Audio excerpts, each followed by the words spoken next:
This woman was about to give birth, yet her husband showed no concern. He believed that childbirth was a very simple matter. Even when Connie had just returned from the hospital, he did not ask about her condition but ordered her to cook. Connie felt helpless but had no choice. Her due date was only days away, and the delivery would be handled by a new midwife. It was Frances's first time assisting a birth on her own. When Frances arrived, Connie's husband was preparing to leave. He was afraid of the scene of childbirth and planned to hide at his mother's house, only to return after the baby was born. Hearing this, Frances grew even more anxious. She kept praying that nothing would go wrong. But complications soon appeared. Connie's contractions were strong, yet the baby would not come out. By midnight, she was still in agony, while her husband sat reading the newspaper as if nothing had happened.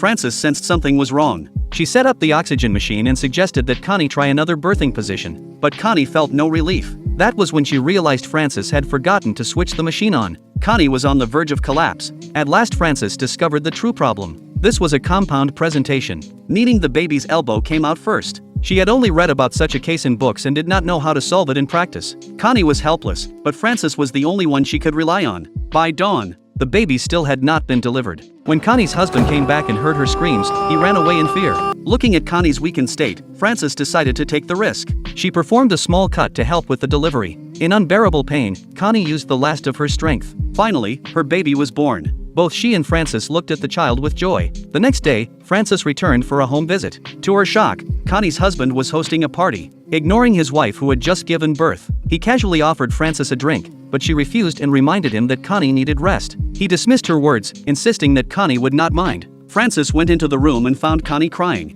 She too was furious at the husband's behavior, which left Connie unable to recover properly. Frances stormed back into the living room. She firmly ordered everyone to leave and openly criticized the husband for his negligence. Embarrassed, he stood silent while the guests gradually left. At last, with Frances's support, Connie and her baby were able to rest peacefully. Can you accept this husband's behavior?